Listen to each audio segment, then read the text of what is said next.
이제 문인이 쓴 글을 빌미로 사람을 죽인 역대의 숱한 문자옥들, 뭐 저거리 없는 거 수만 명이 죽고 그럽니다. 역시 문치가 말처럼 쉽지 않다는 걸 알 수 있죠. 그런데 드물게 문치에 성공한 나라가 있는데 그 대표가 조선왕조라고 할 수 있습니다. 보시죠. 사람의 빛으로 다스리다 이렇게 되어 있는데 조선이 문치를 표방한 나라였다는 건 궁궐 대문의 명칭에서, 이건 제가 여러 차례 말씀을 드렸는데, 광화문의 광이 도라 밑에 사람인 자죠, 본래. 사람의 빛입니다. 사람의 빛, 덕의 빛이에요. 광화는 사람의 빛, 덕으로 화, 나라를 다스린다는 뜻의 문 이름이에요. 다른 이름도 다 마찬가지입니다. 다른 궁궐 이름도요. 계속 그 써놨는데 한번 보시죠. 조선의 궁궐은 모두 문덕으로 다스린다는 의미를 정문에 내세우고 있다. 조선에서 가장 규모가 큰 궁궐은 아시다시피 경복궁이죠. 규모가 크다 하지만 사다리만 걸치면 누구든지 넘어갈 수 있는 정도의 높은, 별로 높지 않은 담이죠. 군사적인 방어는 전혀 고려하지 않은 건축물입니다. 조선의 궁궐은 그래요. 갑신정변이 3일 천하로 끝난 것은 궁궐의 담이 얕았기 때문이기도 합니다. 방어를 전혀 고려하지 않았거든요. 청나라 군대 1,500명이 들어가니까 그냥 끝나버렸잖아요. 3일만. 근데 일본의 오사카성이나 니조도성 같은 경우는 군사적 침공에 대비해 어떤 모양을 하고 있습니까? 그 밑에 해자 있죠. 그리고 집채만한 바위돌로 쌓아놨죠. 그리고 그 위에 5천 건물인가 3천 건물인가 올려놨죠. 그야말로 대포 없으면 함락시키기 어렵습니다. 그래서 대포가 있어야, 무대포라는 말이 있죠. 그 무대포가 이제 일본 말이잖아요. 무철포잖아요, 무철포. 대포 없이 전쟁에 이기려고 하는 무모한 자, 이런 뜻이거든요. 니조조성은 이제 이 복도를 걸어가면 삐끼덕삐끼덕 소리가 나요. 근데 이제 그게 휘파람 소리, 새 소리처럼 들리죠. 소리는 좋은데 왜 그렇게 만들어 놨냐면 자객이 침입할 것을 방비하기 위해서. 자객이 그러다 보면 소리가 나니까요. 그렇게 해서 만들어 놓은 거죠. 뭘로 다스리냐? 칼로 다스렸기 때문에 그렇죠. 칼과 총과 대포로 다스렸기 때문에 그 침략에 대비하는 방식으로 성을 만든 거죠. 조선은 그런 거 없습니다. 왜? 칼로 다스리지 않으니까요. 칼 갖고 쳐들어오고 하는 일이 없으니까요. 외적 외에는요.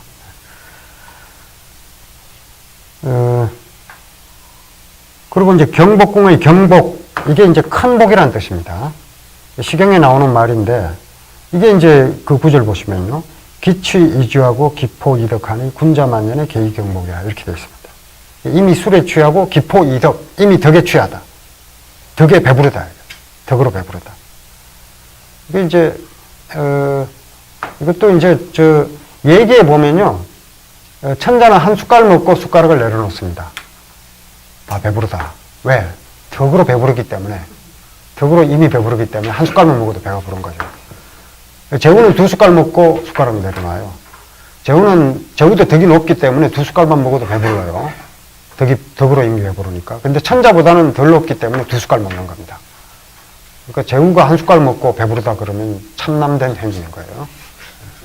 근데 이제 물론 그렇게 이제 한 숟갈 먹고 배부르다고 딱 내려놓으면 음악을 연주합니다.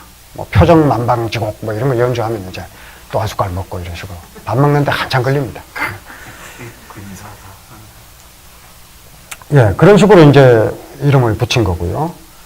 이 경복궁의 정문이 광화문인데, 광화문이라는 이름이 붙여진 것은 흔히 알고 있는 것처럼 정도진이 지은 게 아니고요. 세종 8년에 붙여집니다. 왕조실록 보면요. 조선 왕조실록을 살펴보면 세종 8년에 집현전 수찬에게 경복궁의 강문과 다리의 이름을 정하게 했다고 했고, 건정전 앞 둘째 문을 홍례, 지금은 흥례문으로 바뀌어 있죠. 광화문 있고 정면에 홍례문인데 지금은 흥례문으로 바꿨습니다. 이제 청나라 근륭제의 이름이 홍이었어요. 그래서 홍을 피해서 흥례문으로 다시 이름을 바꾼 겁니다. 나중에. 경복궁 그 광화문 정문에서 보면 광화문이 있고, 그 다음에 정면에 흥례문이 있고, 그 다음에 사정문이 있고, 그 다음에 그러니까 사정문이 아니라 건정문이 먼저 있고, 건정전이 있고, 그 다음에 사정문이 있고, 사정전이 있고, 이런 식으로 직선으로 놓여져 있어요. 가장 중요한 건물이 일직선상에 놓여져 있습니다. 대포 한 방이면 다 끝나요. 그러니까 방어는 전혀 고려하지 않은 궁궐입니다.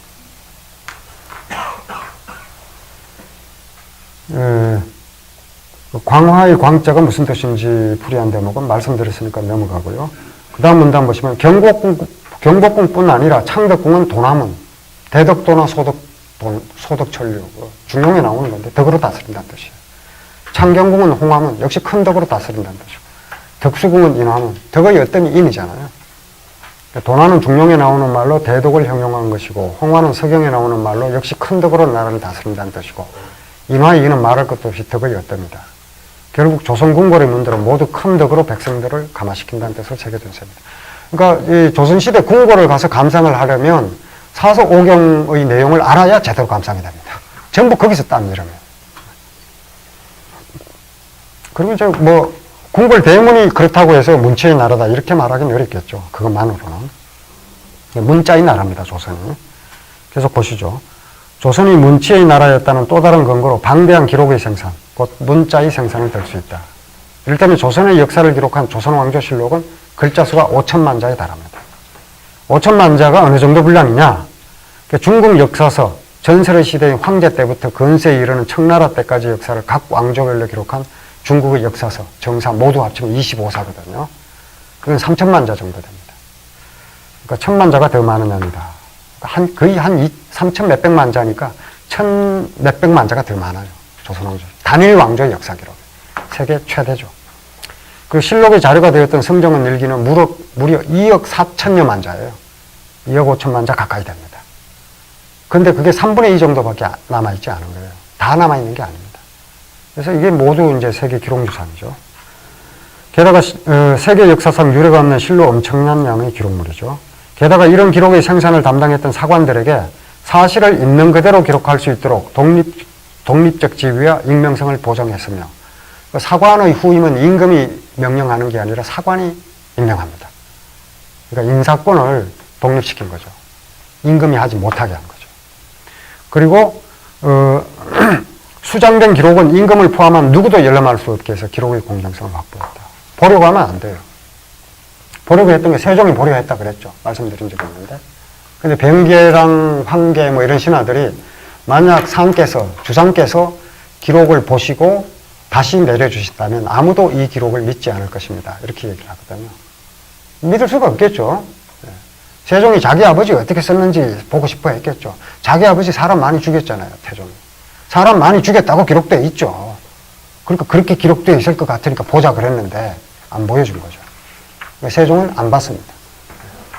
본 게 연산군이죠. 연산군은 봤고 그 기록을 남긴 세조를 찬탈에 가까운 행위로 기록한 김일손을 참수하고 그 선생을 부관 참시하고 그러죠. 그래도 바꾸진 않았습니다. 나중에 정조가 기록을 바꿨다 그랬죠. 정조는 역사에 관해서는 굉장히 이중적 태도를 가졌어요. 한편으로는 기록을 보존하는 데 노력을 기울였고 한편으로는 자신과 관련된 기록을 삭제하는 역사적으로 볼 때 만행입니다. 뛰어난 군주지만 역사에 대해서는 죄를 지은 임금입니다. 역사의 평가는 어떻게 되는 거죠? 정조는 1776년생이고 1776년에 왕이 됐죠. 지금은 제가 1962년생이네요. 그러니까 지금 2015년이니까 역시 200년 후의 평가죠. 역사의 평가는 200년 후에 또 나오겠죠. 오늘의 역사에 대한 평가도요. 믿겠습니다. 200년 후에 후손들이 공정하게 하리라고. 우리보다 낫겠죠. 왜? 우리와 그 이해관계가 다르잖아요. 공정하게 보겠죠. 만약에 이해관계가 없는데도 공정하게 못 본다면 그건 바보들이니까 그때는 뭐 어쩔 수 없는 거고요. 역사는 오래 가거든요. 근데 이제 뭐 역사에 어떻게 기록해도 난 상관없어 이러면 뭐 신경 안 쓰겠죠. 세종은 그걸 생각한 거죠. 야, 내가 앞으로 600년 뒤에 후세의 평가를 받겠구나. 후민정음 잘 만들었네. 뭐 이렇게 생각을 하겠죠. 그걸 보고 그렇게 한 거고. 그게 두렵지 않은 자들은 하루하루 살아가는 거죠, 그냥. 그거 뭐 어쩌겠습니까. 예. 또 이제 조선이 문치의 나라였다는 또 다른 근거로 임금이 매일 참여했던 경연을 들 수 있습니다. 경연은 중국에서도 했는데요. 조선처럼 오래 지속되지 않았습니다. 경연은 삼정성과 육성제, 영의정, 좌의정, 우의정, 성지가 이제 임금의 비서들이잖아요, 전부. 비서실정, 도성지 포함해서 조정의 주요 대신들이 모두 참여하는 행사였고, 하루 일과를 시작하기 전에 아침에 조강이라고 해서 경연청에 모여서 사서오경, 통관강목, 성명 관리문을 읽었습니다. 특히 사서오경은 주석까지 빠짐없이 다 읽었어요. 통관강목도 처음부터 끝까지 다 읽고. 그러니까 경연은 제왕을 상대로 한 교육제도의 백미죠. 동시에 정책협의기구 역할도 합니다. 임금과 조정의 대신들이 함께 고전을 읽고 난 뒤에 국가의 정책을 결정하는 모습은 세계 역사상 유례가 없습니다. 상상만 해도 참으로 아름다운 전경인데, 동시대 다른 지역의 최고 권력자들이 주로 어떤 일을 하면서 보냈는가, 이걸 비교해보면 더 분명해지겠죠. 그리고 조선이 문치를 표방한 것은 태조 이성계의 즉위교서에도 분명하게 드러나 있다. 왕이 되고 난 뒤에 이름을 단어로 고친 태조는 즉위교서에서 이렇게 얘기합니다. 호랍이, 과부, 고아, 의지할 곳 없는 노인은 왕도 정치를 베풀 때 가장 먼저 보살펴야 할 사람들이니 마땅히 불쌍히 여겨 돌보아야 할 것이다. 해당 관청에서는 굶주리고 궁핍한 사람을 구휼하고 부역을 면제해 주도록 하라. 이랬는데 이게 맹자를 그대로 따온 거예요. 여기 황과고독 폐질자 얘기가 나는데 황과고독이 환이 호랍이 환자죠. 외로운 사람들입니다. 인간에게 가장 무서운 건 고독이죠.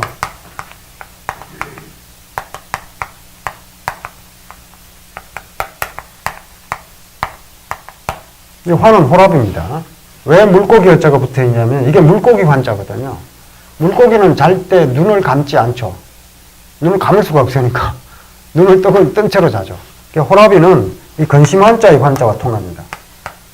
당장 내일 어떻게 먹고 살아야 할지 근심이 돼서 잠잘 때 눈을 편하게 감고 자지 못한다고 해서 환자를 쓴 거죠.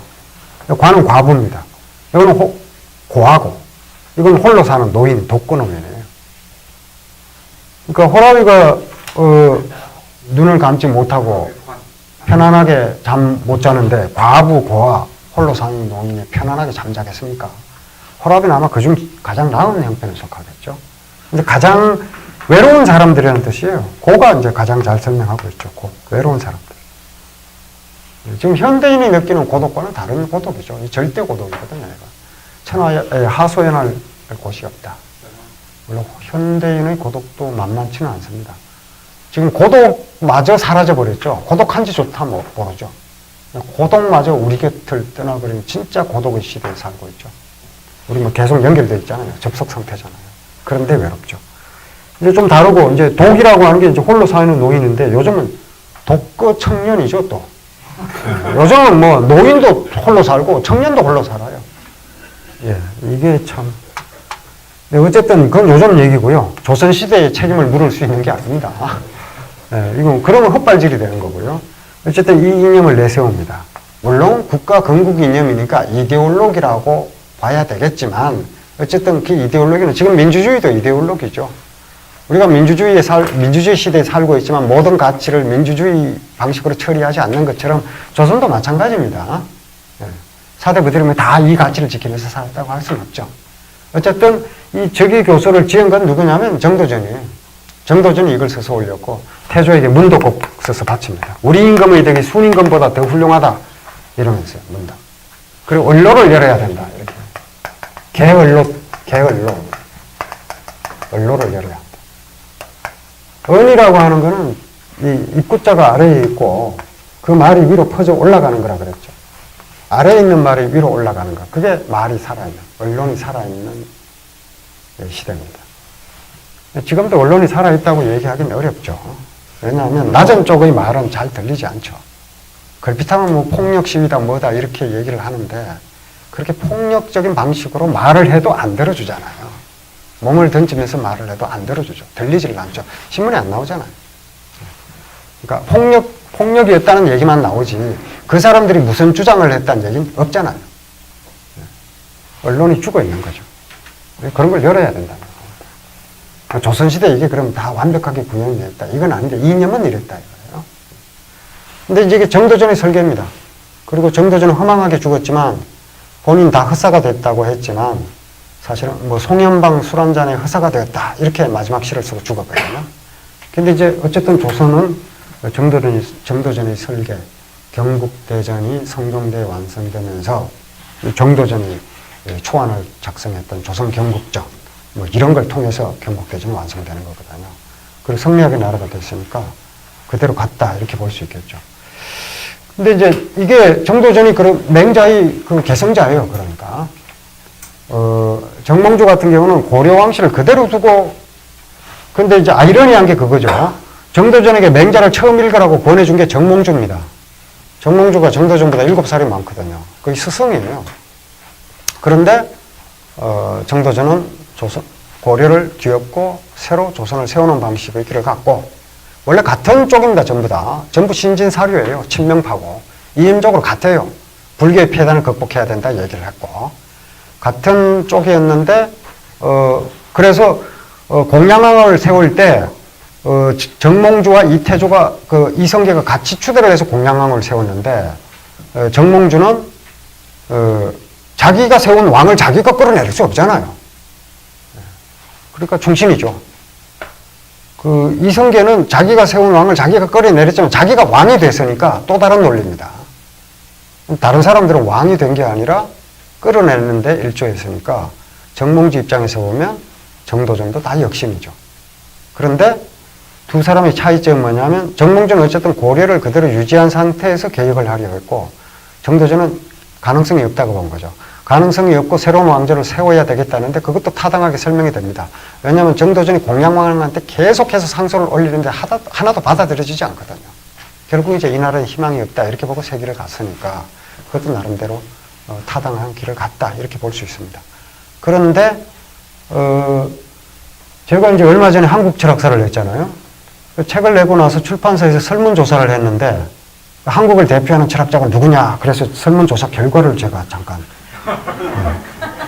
전부 555명이 참여를 했는데요. 1등이 누구냐면 다산 정약용입니다. 555명 중에 170명, 그러니까 31%를 차지했어요. 2등이 원효예요. 83명. 3등이 이황, 70명. 납득이 되죠. 정약용, 원효, 이황. 그런데 4등이 정도전이에요. 68명이에요. 2위가 그 밑에 있어요. 이건 참 대단한 일인데 이거 아무래도 드라마의 영향인 것 같습니다. 정도전. 누구를 대상으로 한 거예요? 그러니까 이게 이제 요게 출판사가 알라딘하고 예스24 이런 데서 했는데 그 대상층에 대한 자세한 정보는 받지를 못했답니다. 그래서 이제 뭐 통계로서의 신뢰도는 좀 떨어져요. 근데 어쨌든 중복된 질문이나 같은 사람인 경우는 다 제외를 하고 555명을 뽑았는데 어쨌든 뭐 그 책을 읽은 독자들의 판단이니까 그 제한된 의미는 있는 거죠. 그런데 이제 예를 들어서 정도전 같은 철학자는 이제 그 조선 초기에 굉장히 비중 있는 철학자이긴 하지만 한국 철학사 전체로 볼 때는 그렇게 비중 있는 철학자는 아니거든요.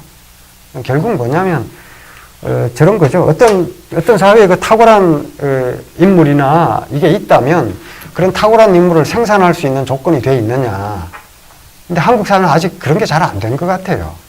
그러니까 이제 직접 자기 눈앞에 있는 현상이나 이걸 직접 보는 안목을 가져야 되는데 그게 없는 거죠. 그러니까 제가 지난 시간에도 말씀드렸습니다만 조성진 피아니스트가 콩쿨 대회 쇼팽 콩쿠르에서 우승하니까 갑자기 잘 치는 사람이 됐잖아요. 그게 아니고요. 그전에도 뭐 김선욱, 뭐 조성진, 손여름 다 그 수준으로 잘 치는 피아니스트들이거든요. 근데 이제 한국에서 열심히 활동할 때는 안 들어요. 보지도 않고. 아무리 탁월하게 쳐도 볼 생각을 안 하는 겁니다. 그러니까 조성진이 탁월한 피아니스트는 한국이 도와준 게 아니고 저기 폴란드가 도와준 거죠. 폴란드는 탁월한 자를 알아보고 딱 이렇게 세워주고 백남주는 한국이 낳은 위대한 비디오 아티스트인데 한국이 한 건 낳아준 것밖에 없어요. 뭐 백날 뭐 탁월하게 해봤자 인정 안 해주거든요. 그러니까 눈앞에 있는 사람 인정할 줄 모른다는 거죠. 그 한국 철학자들도 마찬가지입니다. 뭐 가까이 있는 사람들 보려고 생각을 안 해요. 그리고 맨날 뭐 락강, 뭐 데리다, 뭐 이거 끌어오죠. 그래서 똑같은 얘기를 해도 저쪽을 거쳐서 오면은 와 하고. 그러니까 한국인들이 지하철에서 스마트폰 보고 있는 이런 것들을 왜 독일 철학자의 말을 빌려서 해야 그게 먹히느냐. 이건 참 신기한 일인데. 그러니까 눈 감고 귀 닫고 사는 건가 이런 생각이 들더라고요. 드라마 하나 띄워주니까 이렇게 확 오르잖아요. 그러니까 이 철학자가 등장하는 드라마가 좀 많았으면 좋겠습니다. 정약용이 이렇게 또 절대적인 지지를 받는 것도 드라마에 자주 나오거든요. 정조 나오면 정약용 나오고 뭐 맨날 이러니까. 그러니까 주변에 있는 탁월한, 그러니까 한국에 있는 탁월한 철학자들, 그 사람들의 눈을 통해서 한국의 현실을 얼마든지 설명할 수 있는데 퇴계 이황은 안 보고 칸트를 계속 끌어와갖고 설명을 하거든요. 글쎄입니다. 칸트를 갖고 설명하는 것이 더 타당할까요? 퇴계 이황을 갖고 설명하는 게 더 타당할까요? 도덕과 욕망의 문제를 논할 때요. 그러니까 우리 삶을 설명을 할 때 우리 삶을 직접 보지 못한다는 얘기죠. 그리고 이제 맨날 이 프레임이 갇혀 있는 게 한국만의 철학, 고유성, 그런 거 없습니다. 이 방금 얘기했듯이 다 이게 동아시아적 맥락이 있는 겁니다. 시한수 나와도요, 정몽주 시한수 나오면 거기에 두보이 씨가 들어가 있고, 맹호연의 씨가 들어가 있고 다 그렇습니다. 그러니까 뭐, 우리가 어떤 철학자의 책을 펼치면, 그런 게 다 그 맥락이 있는데, 그걸 자꾸 우리의 것만 이렇게 고집하는 것도 폐단 중에 하나인 것 같아요. 예, 뭐, 정도전 이야기로, 정도전이 이제 맹자의 이념에 따라서 역성혁명도 이루고, 또 왕대 정치의 기획도 시도했고, 또 성리학이 나라로 만든 것, 이런 맥락에서 읽어보시면 되겠습니다. 네, 오늘은 여기서 마치겠습니다.